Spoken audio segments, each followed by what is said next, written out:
So President Biden's speech today was one of the worst in history. And it's the exact opposite of what Speaker Kevin McCarthy's speech yesterday, which was terrific stuff. Here's the aforementioned Kevin McCarthy joins me. Kevin, welcome always on our show.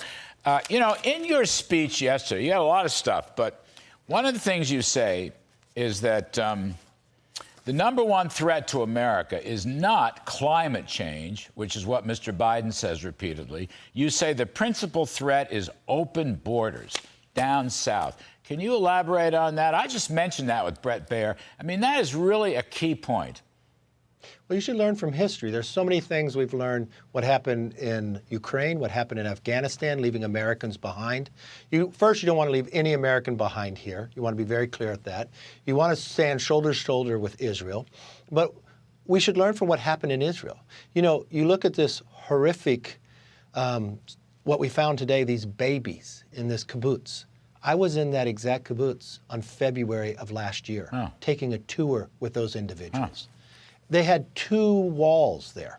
And what we have is an open border. And if you look in 2019, we had caught zero number of people on the FBI terrorist watch list.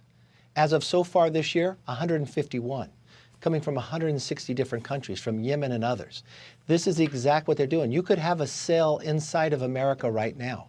Do you think Iran, you talked about this. I was with President Trump the night we killed Soleimani, and I was there, and they have never forgiven or never forgotten about that. We've watched what they continue to do. They've planned this entire operation, and we have appeasement with this new administration. Think of this one part, how successful you all were in the Trump administration, okay? If you look at the foreign currency reserves for Iran, when you were in charge, when Biden first took over, it was $4 billion. It's $70 billion today. So I didn't just say you freeze that $6 billion. What you really should do is, when Biden took over, Iran was only producing 400,000 barrels a day. Today, it's 3 million. This is where the real money is at. The sanctions are already there. They will not enforce them like President Trump did. By not enforcing them, they are capturing probably $60 billion more. And they are funneling that directly to Hamas. You've got a Secretary of State who does not directly tell the American public, saying, well, we don't have complete truth about Iran. Yes, you do.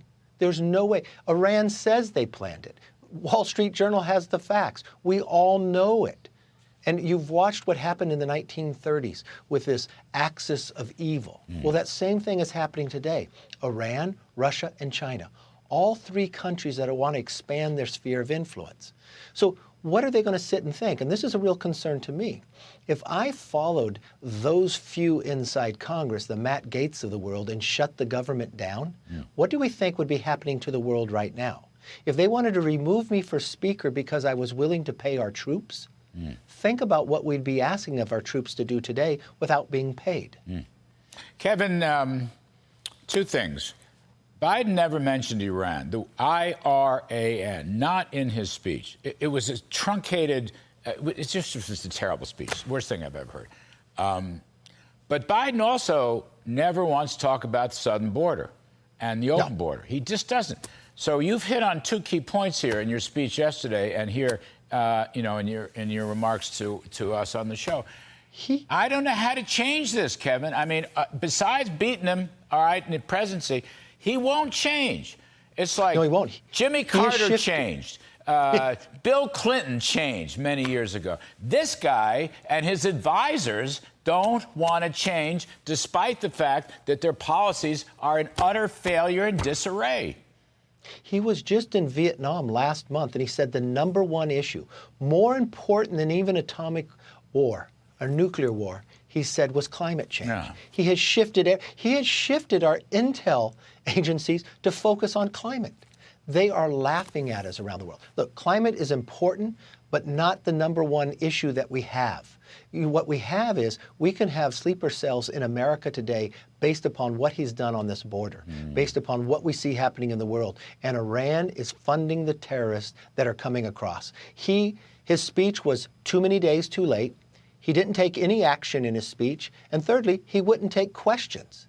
That's And amazing. he created this appeasement. What did he first do? He backed away from the Abraham Accords. He attacked our allies in the Middle East, went after Saudi Arabia. Then he appeased Iran, which only infuriated people more. Then he pulled out of Afghanistan after giving Putin, lifting the sanctions off Nord Stream 2. He was Neville Chamberlain of that moment. And he showed nothing but weakness, pushing our allies closer to China, helping develop this new axis of evil and showing appeasement around the world. And this is what we get today?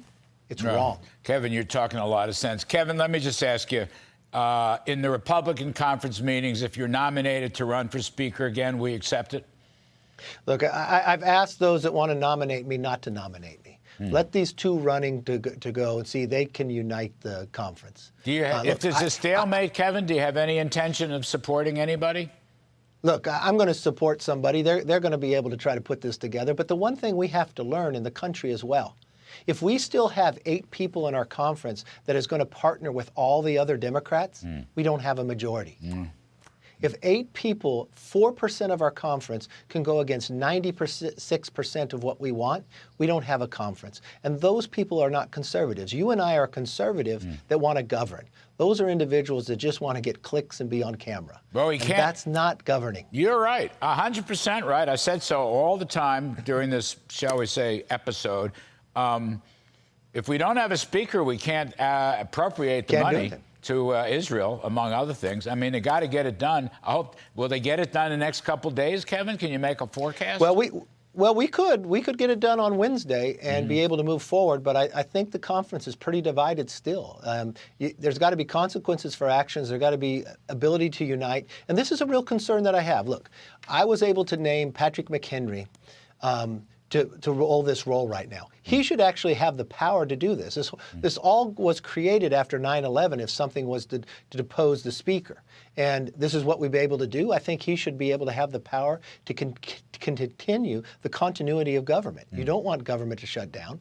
And what we really need to be able to do is show the strength with Israel. We should be able to resupply the Iron Dome because they're trying to overwhelm the Iron Dome.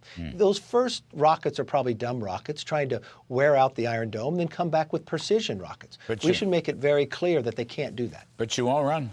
You won't run. That's bottom line. Look, I think the conference has to make those decisions. We got 2 people running today. Let them unite this conference. All right. Kevin McCarthy, great American. I will continue to refer to you as Speaker. That's your title. You've earned that very much. Thanks for coming back on the show, my friend. We'll talk soon.